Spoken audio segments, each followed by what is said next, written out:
जहां एक तरफ एनडीए राहुल गांधी की यात्रा को इग्नोर कर रही थी, जहां एक तरफ एनडीए ये कह रही थी कि राहुल गांधी की यात्रा से कुछ खास अंतर नहीं पड़ने वाला है, अब उस एनडीए में खलबली मची हुई है।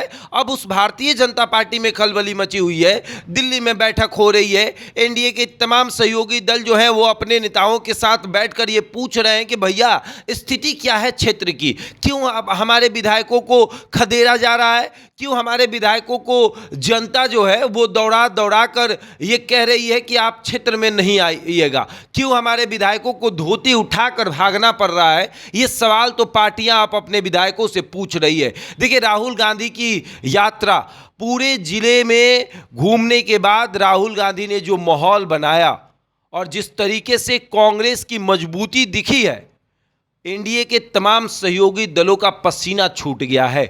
सबसे पहले जब इस यात्रा की शुरुआत हुई तब भाजपा को लगा कि राहुल गांधी क्या ही कर लेंगे, लेकिन शायद भाजपा ये भूल गई कि ये वही राहुल गांधी है जिन्होंने भारत जोड़ो यात्रा से लोकसभा चुनाव पर कितना प्रभाव डाल दिया था। और इस बात को भूलते हुए भाजपा ने इस पूरी यात्रा को इग्नोर किया और राहुल गांधी ने इस पूरे यात्रा को इस तरीके से किया है कि पूरा माहौल जो है वो महागठबंधन की तरफ हो गया। देखिए, यात्रा में जो रथ बनी, उस रथ पर 3 तिकड़ी जिसको कहते थे कि भैया ये 3 तिकड़ी किसी का काम बिगाड़ेगी, तो वो भाजपा का काम बिगाड़ रही है, वो जेडीयू का काम बिगाड़ रही है, वो चिराग पासवान, जीतन राम मांझी, उपेंद्र कुशवाहा का काम बिगाड़ रही है। उपेंद्र कुशवाहा की पार्टी की तरफ से ये बयान हर दिन आता था कि अरे ये लोग जिन सड़कों पर 200-200 किलोमीटर की यात्रा कर रहे हैं, उन सड़कों को नीतीश कुमार ने बनाया है, उन सड़कों को एनडीए की सरकार ने बनाया है। सड़क तो आपने बना दिया, लेकिन जनता के दिल में जो राहुल गांधी के लिए प्यार दिखा वो शायद आप कभी बना नहीं पाए। जनता के दिल में जो तेजस्वी यादव, मुकेश सहनी के लिए प्यार दिखा वो शायद आप नहीं बना पाए। जो भीड़ दिखी सड़कों पर, पटना की सड़कों पर तो आपने भीड़ देख ली होगी, लेकिन कटिहार, पूर्णिया, अररिया, भागलपुर, छपरा, सिवान, आरा, बक्सर, सासाराम, इन जगहों की भीड़ को आपने नहीं देखा। इन जगहों की भीड़ अगर आप देख लिए होते तो शायद राहुल गांधी की इस यात्रा को आप इस तरीके से इग्नोर नहीं कर रहे होते। भाजपा इस यात्रा को पूरी तरीके से इग्नोर कर रही थी।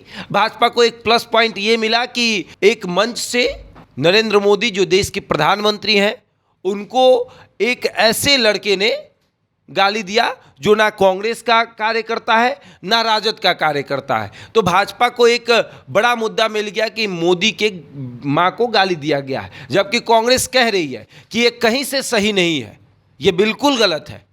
लेकिन फिर भी मुद्दा तो चाहिए।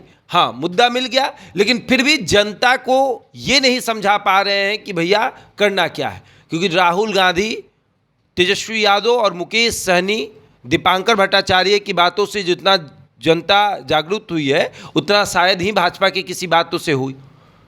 भले ही 4 तारीख को भाजपा जो है वो बिहार बंद कर ले, लेकिन जनता के सवालों का जवाब कैसे देगी भाजपा?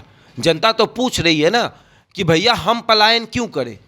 जनता तो पूछ रही है ना कि वोट देने के लिए आप हमको दिल्ली से लेकर चले आ रहे हैं और जैसे ही आपका चुनाव खत्म होगा आप हमें लात मारकर फिर दिल्ली और बॉम्बे, गुजरात यहाँ भेज दीजिएगा बाकी शहरों में।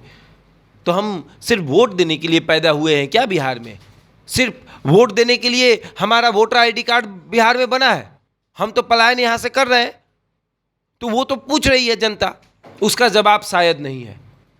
तो इन तमाम चीज़ों को देखते हुए राहुल गांधी की जो ये यात्रा है, इससे एनडीए, भारतीय जनता पार्टी बुरी तरीके से डरी हुई है। डर इतना कि पटना को उस दिन पुलिस से पाट दिया गया था कि राहुल गांधी अपने दल बल के साथ भीमराव अंबेडकर की मूर्ति के पास ना चले जाएं, वहां जाकर मल्यार्पण ना कर दे, वो भीड़ ना लोगों को दिख जाए। लेकिन भीड़ तो दिख गई लोगों को गांधी मैदान से डाक बंगला तक, और वो भीड़ वोट में भी तब्दील होने के लिए तैयार है। आमतौर पर लोग कहते हैं कि भीड़ जुटाना एक अलग बात है, लेकिन भीड़ को वोट में तब्दील कराना बहुत बड़ी बात है। लेकिन राहुल गांधी के यात्रा में जो भीड़ जुटी, वो भीड़ वोट में तब्दील होने के लिए तैयार है, क्योंकि भाजपा की एक गलती भाजपा को फिर से अर्श से फर्श पर उतारने के लिए तैयार बैठी है। अब आगे देखिए क्या होगा। बहरहाल इस खबर में इतना ही। बने हमारे साथ और देखते रहे द इंडिया टॉप।